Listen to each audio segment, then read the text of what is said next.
Hello दोस्तों, नमस्कार। कैसे हैं आप लोग? आशा है कि आप लोग बहुत अच्छे होंगे। चलिए दोस्तों, आज बात करते हैं यूजीसी नेट पेपर फर्स्ट, जिसमें आज का आपका टॉपिक रहेगा teaching aptitude, research aptitude and communication. तीन टॉपिक को एक साथ जोड़ करके सभी के बारे में बात करेंगे। ठीक है, अब शुरू करते हैं आपका पहला टीचिंग एप्टीट्यूड के बारे में। टीचिंग एप्टीट्यूड के बारे में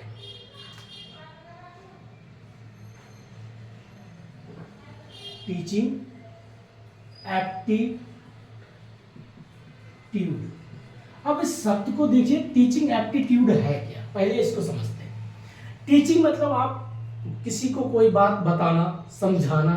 जैसे प्रॉपर मान लीजिए कोई बच्चा है, आप किसी को कोई बात बताना चाहते, उस बच्चे को आप समझाना चाहते हो, कोई टॉपिक बताना चाहते हो, तो ये जो आप प्रक्रिया होती बताना, अर्थात टीच करना, समझाना, ये होता है टीचिंग। लेकिन इसमें जुड़ा है एप्टीट्यूड। क्या होता है एप्टीट्यूड का मतलब? एज ए कैपेसिटी, आपके अंदर कितना पेशेंस है, कितना एक क्षमता है किसी बात को बताने में। जैसे कभी काल होता है, आप किसी कोई बात बताते हैं, वो बार बार आपकी बात को नहीं समझता, लेकिन आपके अंदर एक ललक है, एक लगन है, एक डेडिकेशन है कि मैं इस बात को आपको समझा के रखूँ। ये जिसके अंदर पेशेंस है। जैसे बहुत से बच्चे हैं, 2 अटेम्प्ट 3 अटेम्प्ट देते हैं, पेपर नहीं क्वालिफाई होता।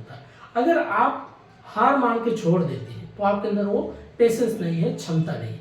इसलिए टीचिंग का जो एप्टीट्यूड मतलब आपके अंदर क्या वो पेशेंस है, क्या वो क्षमता है कोई बात बताने की।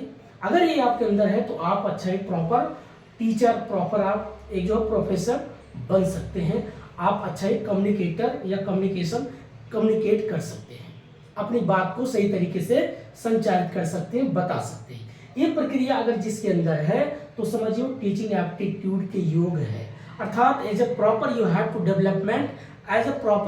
Development your personality as a teaching. अगर आपको आपकी प्रॉपर एक जो है पर्सनालिटी डेवलपमेंट होती है, good communication, good information, good knowledge, as a wisdom, intellectual, as a analysis, this is a teaching aptitude. You are proper, you have to knowledge. तो friends, इसी को बोलते हैं टीचिंग एप्टीट्यूड। ओके, अब शुरू करते हैं इसमें क्या क्या हमें पढ़ना होता है। पहले से कॉन्सेप्ट को समझेंगे। अब इसके जो बेसिक कॉन्सेप्ट क्या है, दूसरे इसमें पढ़ेंगे कैरेक्टर इसके क्या है। अब कैरेक्टर की बात करता है, कैरेक्टरिस्टिक्स।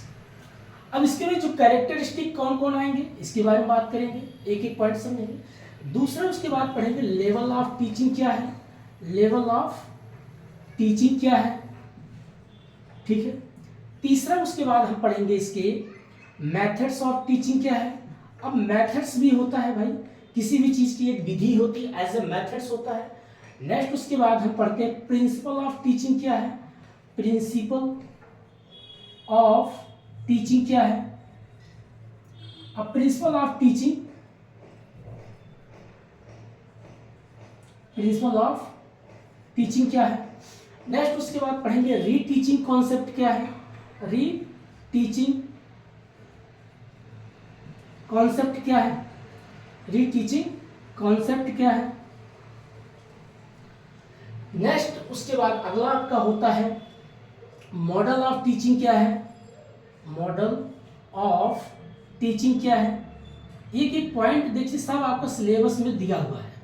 नेक्स्ट उसके बाद आप पढ़ते हैं इसमें इवैल्यूएशन ऑफ टीचिंग क्या है, इवैल्यूएशन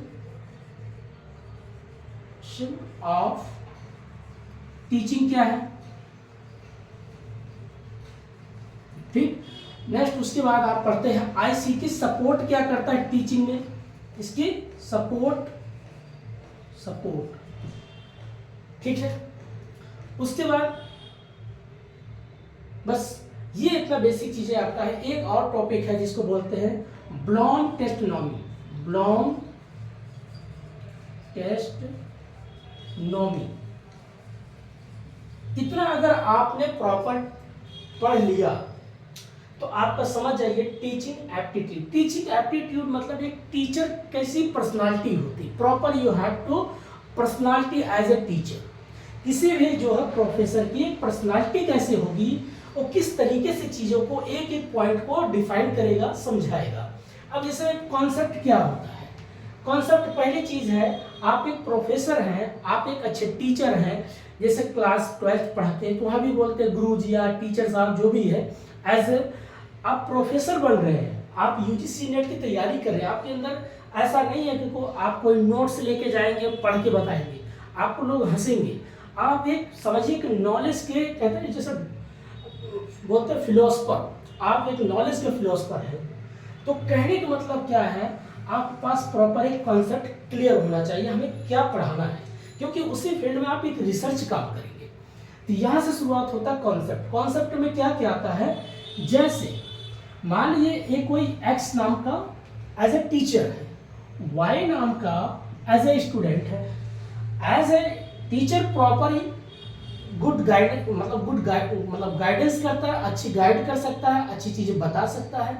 अब इनके पास क्या होता है, इनके पास प्रॉपर नॉलेज होता है या इंफॉर्मेशन होता, फर्स्ट टाइम इंफॉर्मेशन होता है, इनके पास अच्छी सूचना होती है, अच्छी इंफॉर्मेशन होती है। इंफॉर्मेशन जब अच्छी होती है तो कहेंगे इनके पास प्रॉपर एक नॉलेज होता है। अब इनके पास एक प्रॉपर नॉलेज होता है, नॉलेज जब अच्छा होगा तो बोलेंगे इनके पास एक अच्छी विजडम है, मतलब एक बौद्धिकता है। और इस बौद्धिकता में अगर इन्होंने एनालिसिस किसी चीज को करते हैं, एनालिसिस करते हैं, मतलब एनालिसिस, अब एनालिसिस करते हैं, एनालाइज करते हैं, तो कहते हैं इनके पास एक इंटेलेक्चुअल होता है, इंटेलेक्चुअल। अब ये सोचिए एक एक पॉइंट में क्या चीजें, तो जो आप प्रॉपर अभी पढ़ते हैं, अभी आप क्या करते हैं, इंफॉर्मेशन कलेक्ट करते हैं, you are proper, you have to collect by the information. तो जब आप प्रॉपर एक इंफॉर्मेशन कलेक्ट करते हैं, जब इंफॉर्मेशन आपके पास as a maximum information, that is called by the name is knowledge. तो आप पास एक पास बहुत सी मात्रा में नॉलेज आ जाता है, ज्ञान हो जाता है। एज अ ज्ञान जब ज्यादा हो जाता है, as a called by that is wisdom, आप एक बुद्धिमत्ता के रूप में आ जाते हैं। और जब आपके पास एक बुद्धि को क्या करते हैं, बुद्धि के माध्यम से आपके पास जब बुद्धि अच्छी होती है तो उसको आप तर्क के आधार पे, तर्क के कसौटी पे as a logically and scientific according you have to analysis as a proper, you have to goal as a achievement, this is intellectual. ये जब प्रक्रिया आपके पास होती है और यही प्रक्रिया as a process you have to provide, जब आप प्रोवाइड करते किसी को, दूसरे को सौंप देते हैं, तो कैसे एज ए कॉमन कर देते हैं, कॉमन एक सामान्य कर देते हैं, एक कॉमन कर देते हैं एज अ ऑल इंफॉर्मेशन और knowledge, wisdom, analysis and intellectual according you have to set by the all information all knowledge as a common, मतलब सभी जो भी आपके पास प्रॉपर ज्ञान है, जितनी समझ है, जो भी चीजें आपके पास है, आप क्या करते हैं, विद्यार्थी के दिमाग में एक फीड कर देते, एक कॉमन कर देते, सामान्य तरीके से प्रॉपर सब नॉलेज दे देते हैं। इसी प्रक्रिया को बोलते हैं टीचिंग। आप समझ में आ गया, इसी को बोलते हैं टीचिंग करना, पूरा बता देना। लेकिन अब अगर यही चीजें बताते हैं, बच्चे को समझ में नहीं आती है, फिर आप उसको क्या करते हैं, समझाते हैं, फिर उसको आप बताते हैं, एक एक पॉइंट को समझाने का प्रयास करते हैं। वो तब तक करते हैं जब तक स्टूडेंट, विद्यार्थी के दिमाग में आपका पूरा ये जो नॉलेज है, जो इंफॉर्मेशन है, जो भी इंटेलेक्चुअल आपके पास बुद्धि है, तर्क है, ये सब चीज़ें जब तक आप इसको दिमाग में फीड नहीं कर देते, याद नहीं करा देते, ये जो प्रक्रिया बार बार आप करते हैं, उसे बोलते हैं कितना इनके अंदर पेशेंस है। ऐसे ही कहते हैं you have to proper, you have patience, आपके पास एक प्रॉपर पेशेंस है। जब आप अपने पेशेंस के अनुसार सभी नॉलेज इसके दिमाग फीड करते हैं, इसी बोलते हैं टीचिंग एप्टीट्यूड। ठीक है दोस्त, फिर से एक बार बता देते हैं, सुनिए। कॉन्सेप्ट का मतलब जब कोई प्रोफेसर, टीचर, जिसके पास इंफॉर्मेशन अच्छा होगा, जब किताबें पढ़ेंगे, रीड करेंगे, तो उनके पास इंफॉर्मेशन अच्छी होगी, और जब इंफॉर्मेशन बहुत से ज़्यादा होगी तो नॉलेज बढ़ जाएगा। नॉलेज जब ज़्यादा होगा तो कहेंगे विजडम है, बुद्धि है, और उस बुद्धि की कसौटी या बुद्धि के एनालिटिकल तरीके से, लॉजिकली तरीके से चीज़ों क्या करते हैं, एनालिसिस करते हैं, और एनालिसिस करने के बाद किसी चीज़ को और आइडेंटिफाई करते हैं, तो उसको बोलते हैं इंटेलेक्चुअल है।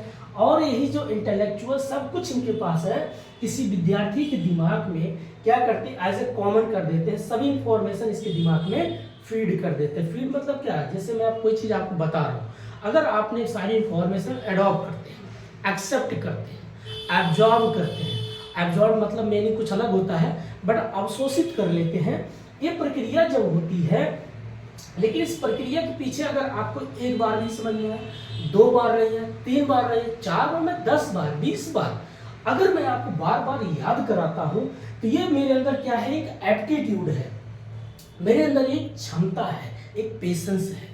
अगर ये प्रक्रिया आप करने के लिए आप पास ये सारा प्रोसेस है, तो आप एक प्रॉपर टीचर, प्रॉपर आप एक लीडर, प्रॉपर आप एक गाइडेंस बन सकते हैं।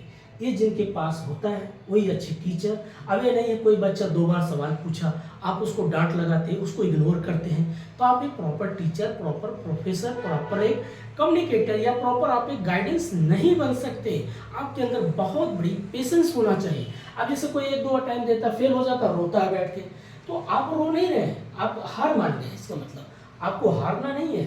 ये जब तक प्रक्रिया आपके अंदर नहीं आएगा, तब तक आप एक प्रॉपर टीचर नहीं बन सकते हैं।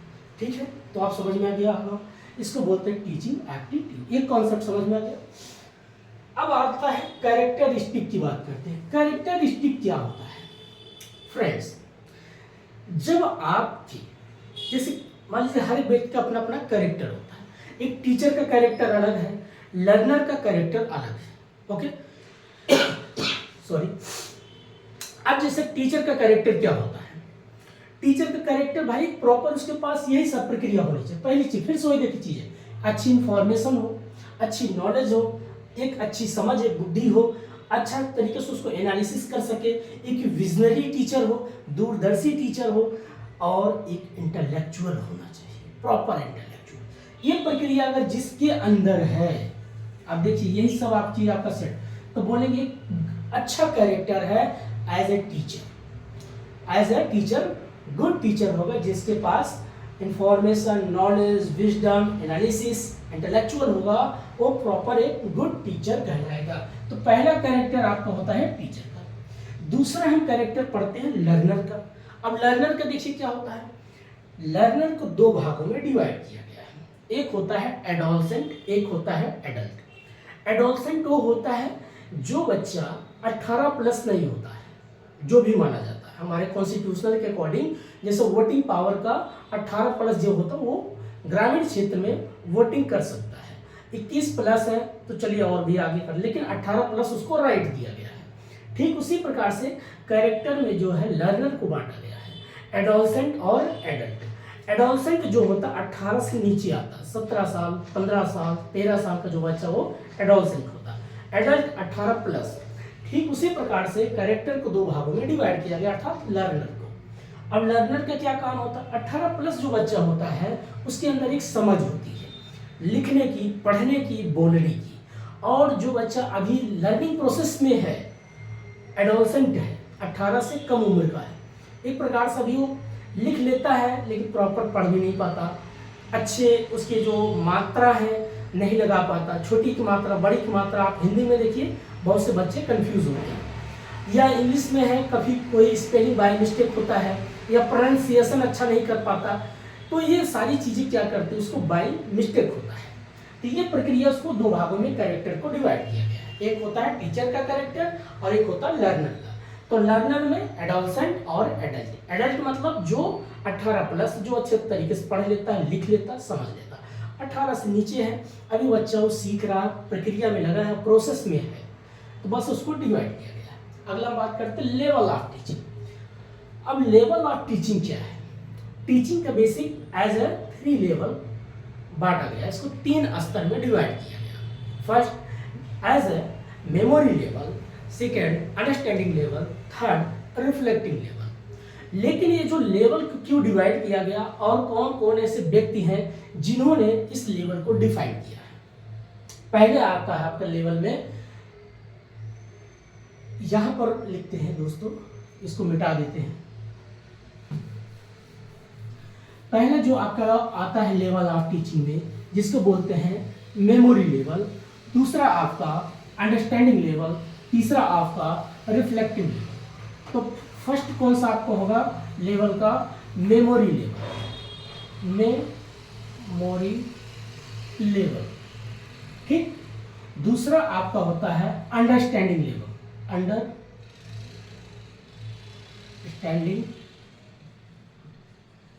लेवल। तीसरा आपका होता है reflective level, reflective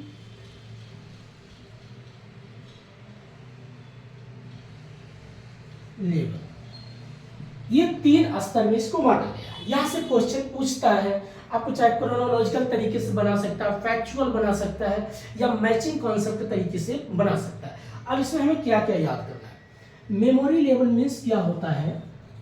memory level जैसे छोटे बच्चे क्लास 1 से क्लास 5 तक के बच्चे को आप देखते हैं, उसके दिमाग में आप क्या करते हैं, टेबल है या कोई लेटर है, आप उसको क्या करते हैं, याद कराते हैं, उसको रटाते हैं, बार बार प्रैक्टिस कराते हैं, लिखने का, याद कराने का, उसके दिमाग में एक प्रकार से स्मृति कराते हैं, मेमोराइज कराते हैं, याद कराते हैं। ये प्रक्रिया जो आपको होता है किसको बोलते हैं? Memory level. लेकिन ये प्रक्रिया का परिभाषा किसने दिया है, डिफाइन किसने किया है? उनका नाम था हर्बर्ट। हर्बर्ट नाम के एक व्यक्ति थे, उन्होंने क्या किया था, इस मेमोरी लेवल कॉन्सेप्ट को डिफाइन किया था। सेकंड आपका आता है understanding level concept. What is the understanding level concept? Understanding level concept होता है जब बच्चा क्लास 9 से क्लास 12 तक का आप देखिए, तो बच्चा क्या कर लेता है, पढ़ना, लिखना, बोलना सब बढ़िया से सीख जाता है। अब उसको आप, ऐसा तो है नहीं कि उसको आप याद कराएंगे कि बेटा कल जो है टेबल याद करके आओ, लेटर याद करके आओ, ये याद तो नहीं है। अब वो क्या करता है, प्रॉपर पढ़ना भी सीख गया है, लिखना भी सीख गया है, और उसमें क्वेश्चन का आंसर भी करना सीख गया है। This is understanding level. ये क्या होता है आपका? Understanding level concept. अब इस कॉन्सेप्ट को किसने दिया? उनका नाम था मॉरिसन। मॉरिसन नाम के एक व्यक्ति थे, उन्होंने क्या किया था, अंडरस्टैंडिंग लेवल कॉन्सेप्ट को डिफाइन किया था। ठीक है। तीसरा आपका हम बात करते हैं दोस्तों, जिसको बोलते हैं reflective level. What is the reflective level? जब बच्चा, अभी हम बच्चा नहीं रह गया, वो प्लस, समझ जाइए कि वो 18 से प्लस क्या 20-21 की उम्र में हो चुका है। अब उसके लाइफ में क्या गया है कि वही वो 12th पास कर गया, ग्रेजुएशन भी कर लिया, समझो ग्रेजुएशन कंप्लीट है। अब एक प्रकार से रिफ्लेक्टिव में आ गया है। रिफ्लेक्टिव मीन्स अब उसको ना तो किसी टीचर की जरूरत है, ना किसी गाइडेंस की जरूरत है। अब वो इतना वयस्क हो चुका है, कि युवा हो चुका है, उसके अपने जीवन में क्या बनना है, क्या नहीं बनना, क्या राइट है, क्या रॉन्ग है, हर एक पॉइंट को क्या करता है, वो डिफाइन करता है, समझ गया है। अब उसको मान लीजिए चाहे वो आईएएस बने,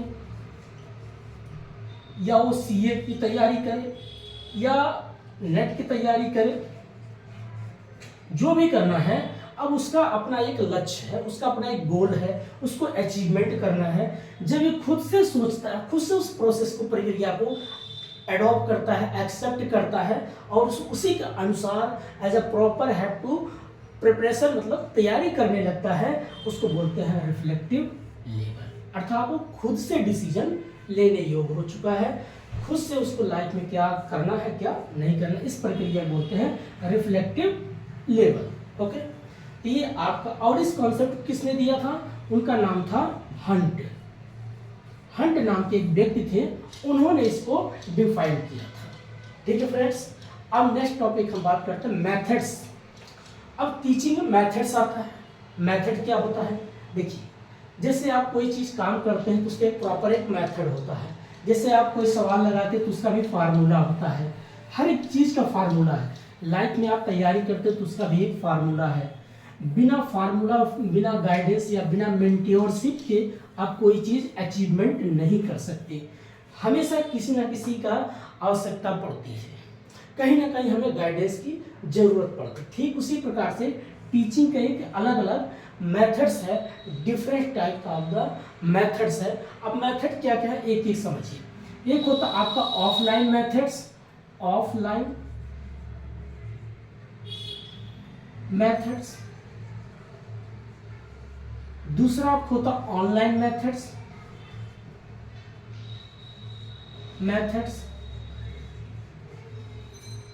तीसरा होता आपका टीचर सेंटर्ड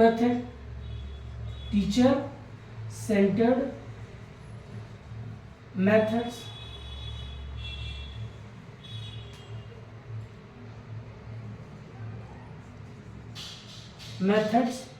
और अगला आपका होता है लर्नर सेंटर मेथड।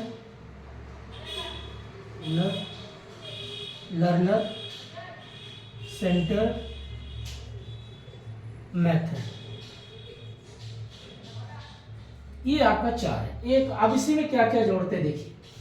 ऑफलाइन जो आपका मेथड होता था, ये क्या है? Suppose teacher and student face to face any topic you have to discuss. अगर मान लीजिए टीचर किसी टॉपिक को फेस टू फेस बैठ के कोई टॉपिक को समझा रहा है या डिस्कशन कर रहा है, बता रहा है, एज अ लेक्चर मेथड के अकॉर्डिंग लेक्चर ले रहा, पढ़ा रहा है, एक एक टॉपिक को अच्छे से डिफाइन करके समझा रहा है। ये जो फेस टू फेस प्रक्रिया होती थी उसी को बोलते थे आपका ऑफलाइन मेथड्स। ठीक। दूसरा हो गया ऑनलाइन मेथड्स। आज के जैसे प्रेजेंट टाइम में आप देखिए, अब प्रेजेंट टाइम में आप ऑनलाइन मेथड्स पढ़ाई कर रहे हैं, आप मोबाइल पे पढ़ रहे हैं, लैपटॉप पे पढ़ रहे हैं, किसी भी आप इंस्ट्रूमेंट जो भी आपका टेक्निकल जो भी चीज़ें हैं उसी के माध्यम से आप पढ़ रहे हैं। मोबाइल में बहुत lots of there are features as a Instagram, Facebook, YouTube, ये जितने आपके फीचर हैं, ऐप्स हैं, उसके अनुसार आप क्या करते हैं? पढ़ाई करते हैं। या विजुअल कैमरा लगा है, विजुअल प्रोजेक्टर लगा है, जो भी आपको सारी कंटेंट प्रोवाइड की जाती है इंटरनेट के माध्यम से। ये सारी प्रक्रिया किससे जुड़ गई है? ऑनलाइन मेथड से। अब इसमें ऑनलाइन मेथड्स में कुछ गवर्नमेंट भी ऐसी नई नई स्कीम बनाती है, नई नई चीज वेलफेयर के रूप में कार्य करती है, जिससे जो पिछड़े हैं, जो समाज के लोग हैं, जो हमारे प्रॉपर भारत के लोग जिनके पास अभी भी एक प्रॉपर नॉलेज या प्रॉपर एजुकेशन नहीं पहुंच पाती है, अगर उनके घर पे किसी भी प्रकार का मान लीजिए टीवी का कनेक्शन लगा है, तो सरकार कहती है मैं फ्री में इसमें आपको 80 चैनल है, 32 चैनल है, 36 चैनल जो भी चलते हैं उस पर एजुकेशन फ्री जो है प्रोवाइड किया जाएगा।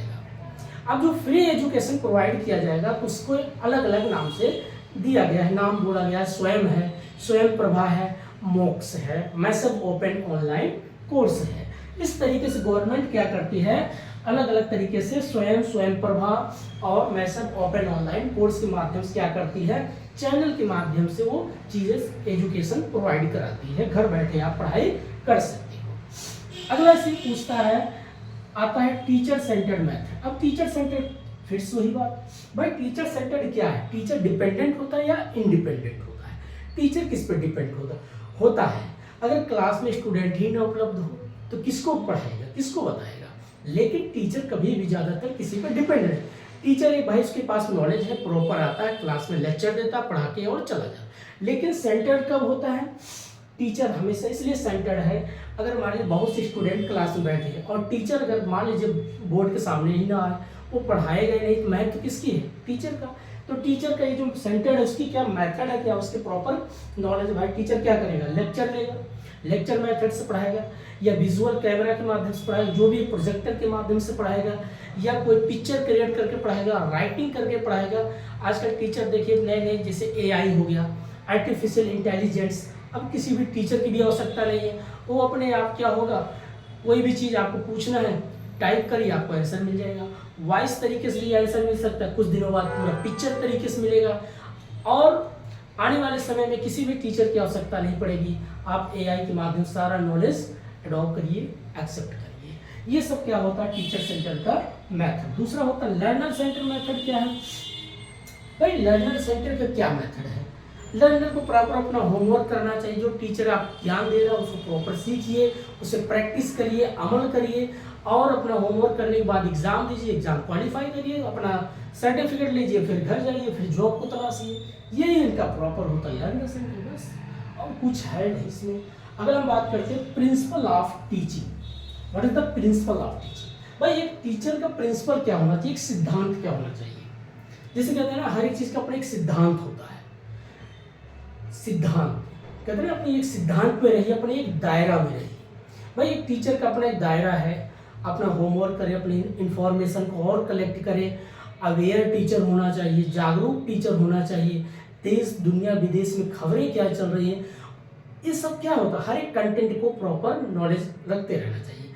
अब मान लीजिए टीचर है भाई, उसने मान लीजिए यूजीसी नेट क्वालिफाइड जेआरएफ का डिग्री हासिल कर लिया, आ गया।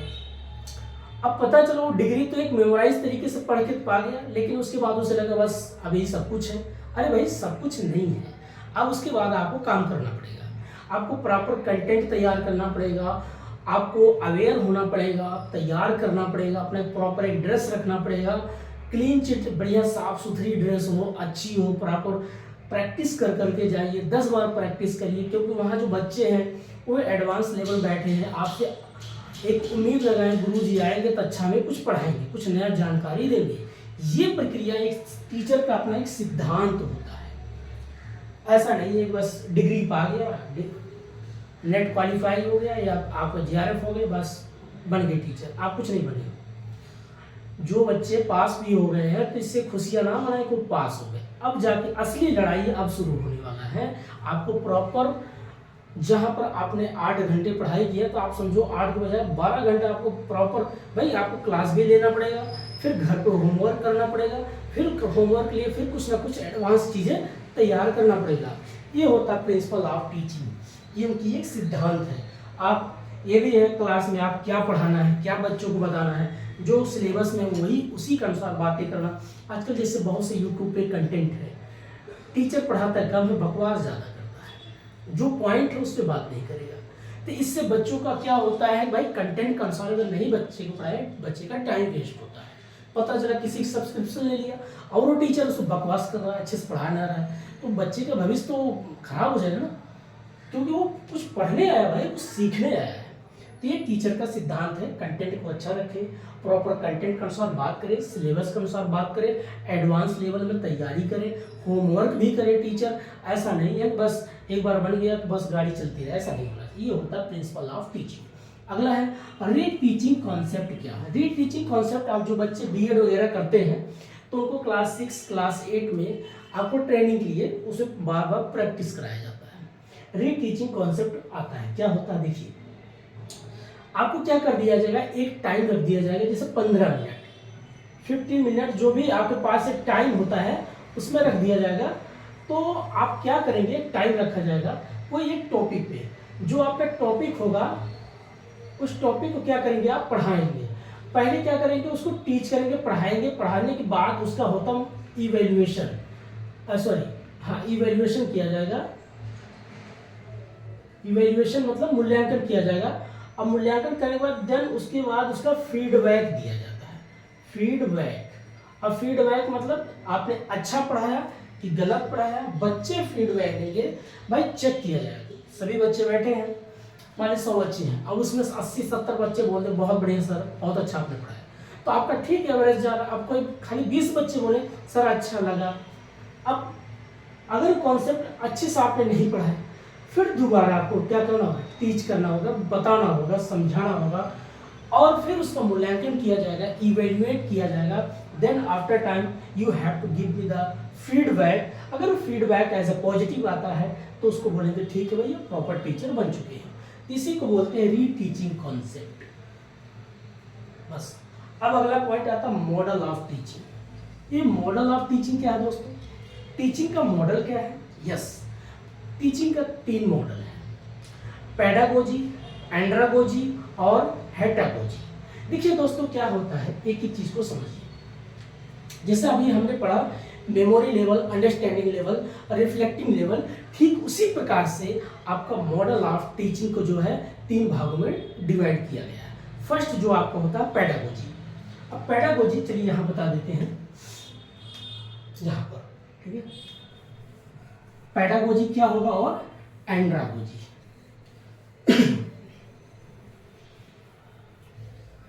पेडागोजी मीन्स जैसे हमने पढ़ा शुरुआत मेमोरी लेवल, ठीक उसी प्रकार से आपका पेडागोजी है।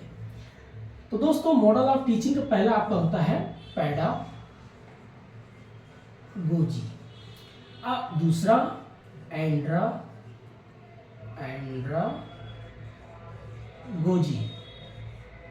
और तीसरा हैप्टागोजी।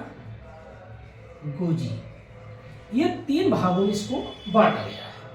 पेडागोजी मीन्स क्या होता है, यहाँ पर आजकल लोग लिखते भी हैं, जो एडवर्टीजमेंट करते हैं प्रॉपर तरीके से लिखते हैं, as my institutional there are pedagogy learning process, जो भी सो ऑन ऐसे लिख करके वो डालते हैं। तो पेडागोजी के अकॉर्डिंग क्या होता है, यहाँ पर इसका मतलब क्या है, देखिए पेडागोजी में यहाँ टीचर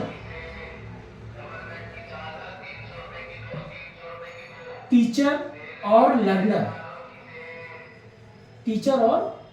जो होता है, इन दोनों में क्या होता है, कोई ज्यादातर गैप नहीं होता। गैप मीन्स जो टीचर होता है, टीचर ये क्या करता है, स्टूडेंट के साथ रहता है। जैसे क्लास 1 से क्लास 8 तक के बच्चे को आप देखिएगा, उसको प्रॉपर एक मेंटोरशिप के तरीके से चीजें बताता है। आजकल जैसे बच्चे यूपीएससी तैयारी करते हैं या यूजीसी नेट की तैयारी करते हैं, तो बोलते हैं as a proper you have to provide that is a mentorship. अब बताओ, अब proper you have to provide the mentorship को ही पेडागोजी बोलते हैं, क्योंकि आपके लिए एक गाइडेंस के रूप में प्रॉपर अवेलेबल रहेगा जो व्यक्ति, उसी को बोलते हैं पेडागोजी।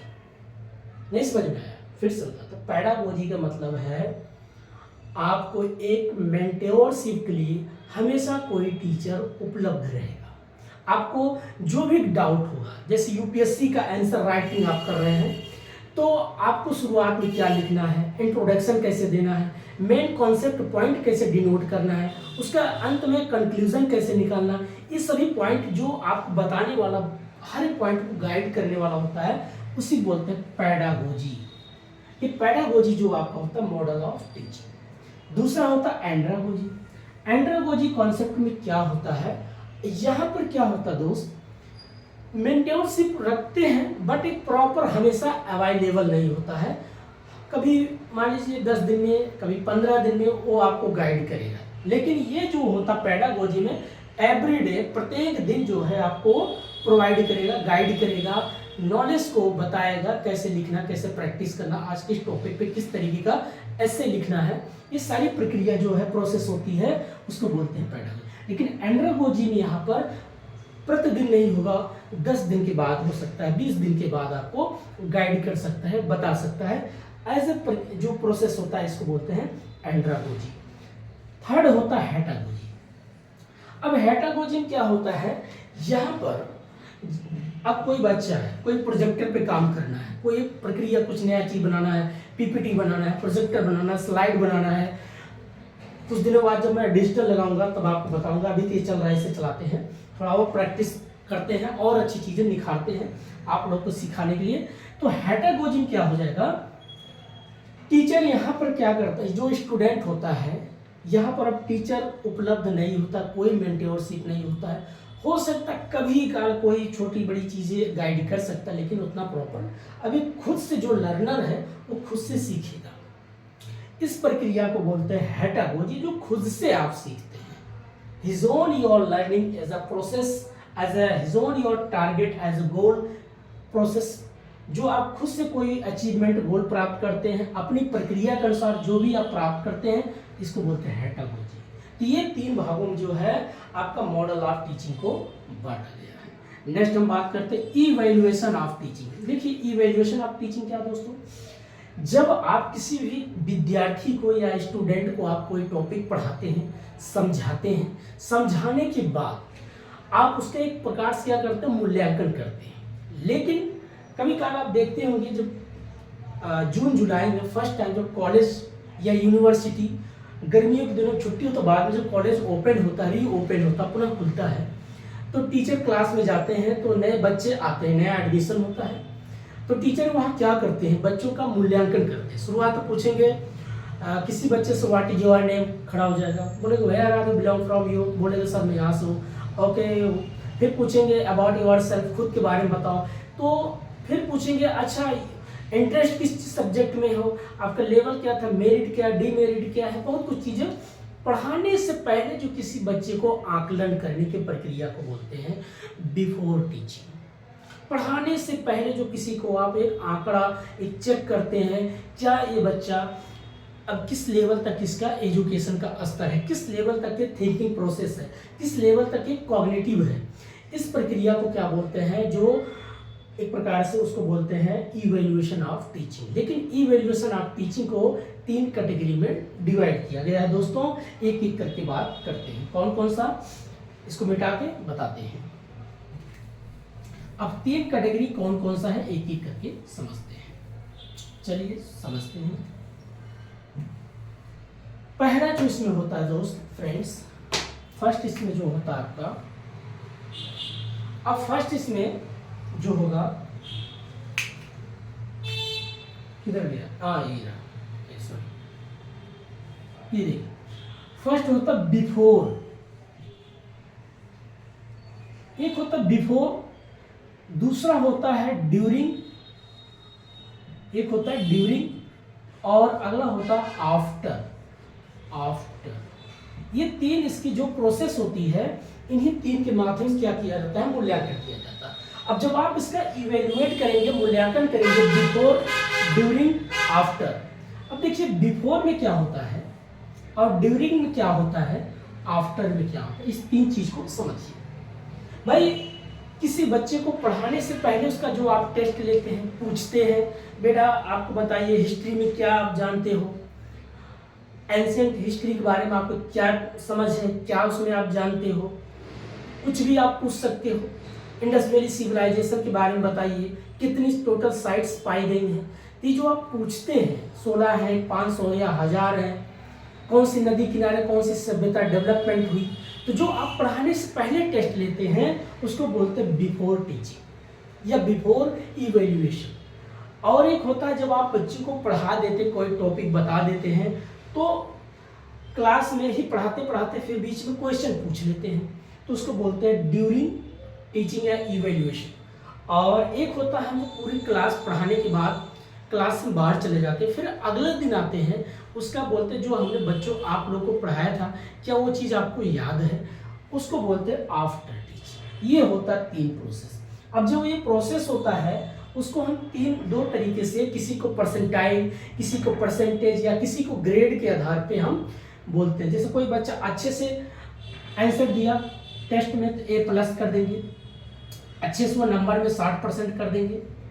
परसेंटाइल में उसको हम 90 परसेंटाइल कर सकते हैं, या इस प्रकार से क्या करते हैं उसको डिवाइड करते हैं। उसी तरीके से यहाँ भी वही है, A+ 60 या 90। आजकल परसेंटाइल और परसेंटेज में भी फर्क होता है। परसेंटेज जो आजकल एग्जाम होता है, अगर आपका एक सब्जेक्ट है मल्टीपल टाइम आपका एग्जाम नहीं हुआ है, मल्टीपल जैसे होता है ना, शिफ्ट होता है, 1 शिफ्ट 2 शिफ्ट 3 शिफ्ट, अगर 3 शिफ्ट में एग्जाम होता है तो परसेंटाइल में नंबर आता है, और एक ही शिफ्ट में हुआ तो आपको परसेंटेज दिया जाता है। ये प्रक्रिया बनाई जाती है क्योंकि जो पेपर 1 होता है, यही जो आपका पेपर है, तो किसी का पेपर टफ आता है, किसी का पेपर बहुत सिंपल आता है, तो उसको एक मिनिमाइज कर लेते हैं, अर्थात वो एक मिनिमम कर लेते हैं, अप्रोक्स एक एवरेज रखते हैं, तो ठीक वैसे आपका बिफोर होता है। ठीक, अगर हम बात करते हैं ICT सपोर्ट। भाई ICT का क्या योगदान है आज के प्रेजेंट टाइम में, टीचिंग एप्टीट्यूड में ICT का क्या इसमें योगदान है। देखिए ICT सबसे बड़ा योगदान क्या है, सबसे पहली चीज़ है आज के प्रेजेंट टाइम में जब आप ऑनलाइन सभी लोग पढ़ाई करते हैं, ऑनलाइन जितनी प्रक्रिया प्रोसेस होती है, एक्टिविटीज़ हो रही बच्चों को पढ़ाने के लिए, तो आपको कंप्यूटर चाहिए, विजुअल कैमरा चाहिए, मोबाइल चाहिए, राइट नहीं, मॉडेम चाहिए, राउटर चाहिए। ये सारी प्रोसेस क्या होती है, आपका ICT क्या करती है आजकल, बहुत ज़्यादा सपोर्ट करती है, टीचिंग में हेल्प करती है, जिससे आप PPT बनाने में आसान हो जाते हैं, कंटेंट बनाने में आसान हो जाता है। एक बार आप अपना कंटेंट बना लीजिए, बार में ऐसे स्लाइड करते रहिए, लेक्चर देते रहिए। अब यहाँ जैसे हमारा क्या, इसको भाई मेमोराइज किया, याद किया, बार बार प्रैक्टिस किया, तो इसलिए लिख करके एक एक पॉइंट को समझाते हैं। लेकिन ICT का अगर यहीं पर एक डिजिटल बोर्ड लगा होता तो हमें लिखने की ज़्यादा ज़रूरत नहीं पड़ती। ठीक है, अगला है ब्लॉम टेस्टोनॉमी। ब्लॉम टेस्टोनॉमी क्या होता है दोस्तों, इस चीज़ को गांधी जी के आधार से अगर देखा जाए तो ब्लूम टेक्सोनोमी 3 कॉन्सेप्ट पे ज़्यादा बात करता है। 3H concept. 3H कॉन्सेप्ट क्या है? एक H मीन्स होता है आपका हेड, सिर, दूसरा हेड मीन्स H मीन्स होता है आपका हार्ट, हृदय, और तीसरा आपका हैंड मतलब हाथ। ये क्या है इसको समझिए। कहते हैं कि किसी भी समाज में या किसी भी समाज या देश में, जैसे एक थोड़ा सा चीजें बेसिक ही आपको बताएंगे, इसको मिटा देते हैं। 3 बेसिक चीजें आपको समझना बहुत जरूरी है। 3H होता है, ये 3H मीन्स क्या होता है, लिख नहीं रहा हो दूसरे इससे लिखते हैं H। ये 3H जो है क्या है, एक आपका हेड, सिर, HEAD, हेड, और एक आपका होता हार्ट, HEART, हार्ट, और एक आपका होता हैंड, HAND।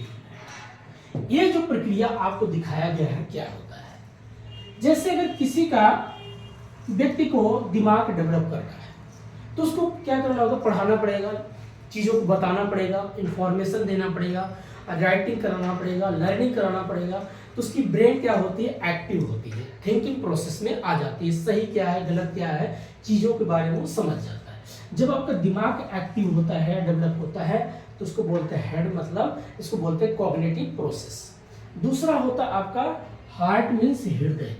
अब ये कहते हैं कि आजकल समाज में जैसे आपके फैमिली हो सकता, भाई हो सकते, बहन हो सकता, बीवी हो सकता, पति हो सकता, जो भी है, अगर आप उनसे एक फिजिकल कनेक्टिविटी है, फिजिकल कनेक्टिविटी मतलब परिवार में एक साथ बैठते हो, खाना खाते हो, बात करते हो, तो वहाँ अगर इमोशनल अटैचमेंट नहीं है तो परिवार बेकार, परिवार टूट सकता है।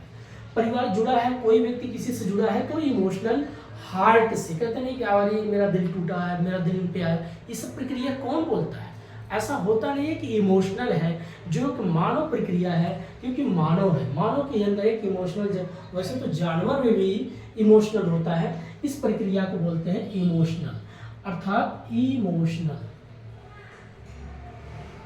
ठीक है। और इसको बोलते हैं कॉग्निटिव, कॉग्निटिव, जिसको बोलते हैं थिंकिंग प्रोसेस। इमोशनल मतलब इमोशनल होना, कहते हैं बहुत भावुक है, भावुक जिसको बोलते हैं। और हेड मीन्स होता है आपका एक्टिविटी, एक्टिविटी या एक्शन, एक्शन मीन्स कार्य करना। अब इस तीनों चीज को समझते क्या है, दिमाग डेवलप अच्छा हो गया, आपके पास अच्छा इमोशनल है, लोगों को दुख दर्द को समझते हो, आपके पास एम्पैथी है, सिंपैथी है, इस प्रक्रिया से आप गुजरते हो, और आपके पास अच्छा एक एक्शन मतलब रोजगार है, तो व्यक्ति के लिए काफ़ी अच्छा होता है। लेकिन अगर पता चला आपके पास हेड अच्छा है, कार्य अच्छा है, सोचने समझने का अच्छा दिमाग है, आपके पास रोजगार है, पैसा है, लेकिन अगर लोगों का दुख दर्द आप नहीं समझते हैं तो आपका जीवन व्यर्थ है।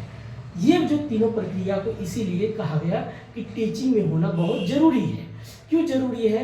अब कभी कल देखते होंगे कोई क्लास में बच्चा, जैसे आजकल देखिए छोटी सी बात है कि बहुत से बच्चे पास हुए हैं, अच्छी बात है, लेकिन अब जो बच्चे फेल हो गए हैं, अगर उनसे कोई अटैचमेंट, एक इमोशनल तरीके से कोई टीचर उसको गाइड नहीं करेगा, कोई इसकी बात को समझेगा नहीं, कम से कम ये नहीं है कि उसका 24 घंटा टीचर वहाँ उपलब्ध होगा, लेकिन उसके जो शब्द होते हैं, जो बोलने का एक मोटिवेशन करता है, कोई बात नहीं है, जिंदगी खत्म नहीं हुई है, लेकिन क्या किया जाए, कुछ ना कुछ तो करना पड़ेगा। ये नहीं तो कुछ और करेंगे, प्रैक्टिस करेंगे, उसके मनोबल को उत्साहित किया जाता है, बढ़ाया जाता है, तो बच्चे में क्या होता है, फिर से हिम्मत आती है, साहस आती है, चलो फिर से कुछ काम किया जाता है।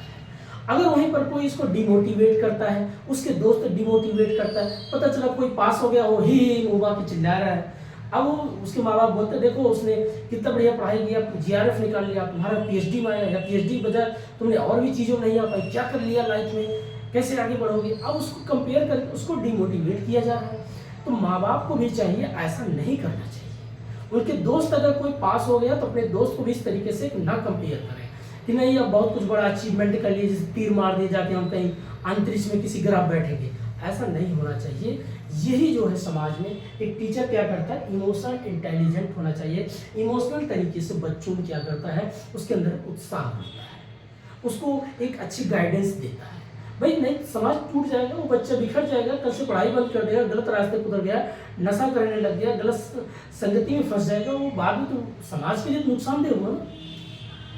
इसीलिए कहा जाता है कि दिमाग के साथ रोजगार हो, रोजगार के साथ हृदय होना बहुत जरूरी है। और आजकल लोग इतने बिगड़ गए हैं, लोगों को बस अर्थ और काम में ही फंसे हैं, उनको किसी धर्म, किसी एथिक्स, किसी एप्टीट्यूड्स में कुछ रुचि नहीं है, उनसे कुछ नहीं लेना देना नहीं, पैसा आना चाहिए, अपनी डिज़ायर पूर्ति करते रहना चाहिए और पड़ोसी को जलाते रहना चाहिए। ये जो आजकल हो गया ना, ये सब इसीलिए समाज बिखर गया है, लोगों से दूरियां बनती चली गई। ये पॉइंट बहुत अच्छी बात थी, इसे ब्लॉन्ग टेस्ट में इस चीज़ को कहा गया है। तो फ्रेंड्स, आज इतना ही टीचिंग एप्टीट्यूड्स। अब अंधेरा भी हो रहा है, कल आपको रिसर्च एप्टीट्यूड, फिर उसके बाद कम्युनिकेशन, हर एक टॉपिक को हम बताएंगे। ऐसे बस एक समरी तरीके से थोड़ा बात कर लेते हैं। कल आपका जो रिसर्च एप्टीट्यूड होगा उसमें हम बात करेंगे पॉजिटिविज्म क्या है, पोस्ट पॉजिटिविस्टिक क्या है, स्टेप ऑफ रिसर्च क्या है, और आपका मेथड्स ऑफ रिसर्च क्या है, कैरेक्टर ऑफ रिसर्च क्या है, टाइप्स ऑफ रिसर्च क्या है, आईसीटी सपोर्ट्स ऑफ मटेरियल्स क्या है आईसीटी रिसर्च में, रिसर्च एप्टीट्यूड में। नेक्स्ट आपका एथिक्स ऑफ रिसर्च, ये तेरे टॉपिक है।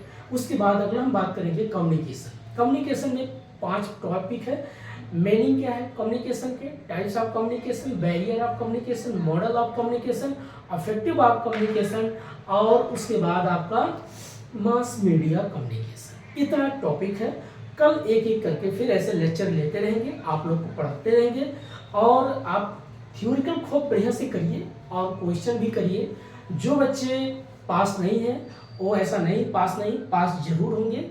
और कहीं से भी आपको कंटेंट मटेरियल मिले, आप अपने सिलेबस के अनुसार देखिए और उसको ज़्यादा से ज़्यादा क्वेश्चन प्रैक्टिस करिए। लेकिन क्वेश्चन तभी बनता है दोस्तों जब आपका कॉन्सेप्ट क्लियर होता है।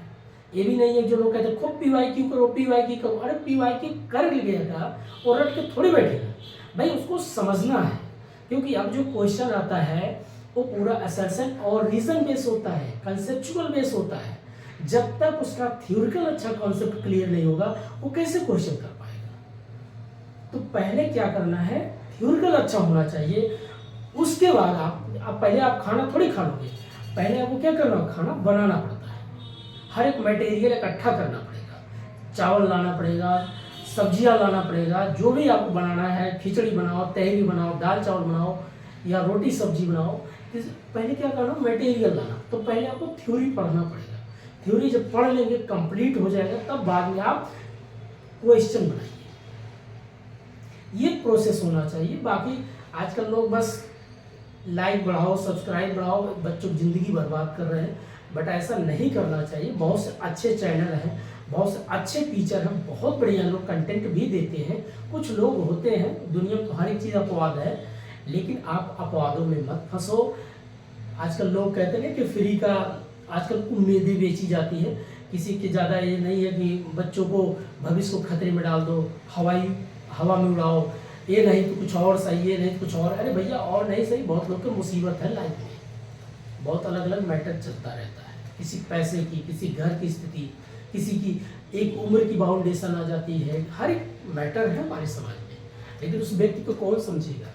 अगर इस समाज के लोग, अच्छे लोग नहीं समझेंगे तो कौन समझेगा। ठीक है, आज इतना ही है। बाकी हम कल फिर से जो है मुलाकात करेंगे, रिसर्च एप्टीट्यूड पे बात करेंगे। तो आज इतना ही दोस्तों, तब तक के लिए नमस्कार, जय हिंद। मस्त रहिए, खुश रहिए, अपना पढ़ाई करते रहिए, एंजॉय करो, खेलो कूदो, मस्त रहो।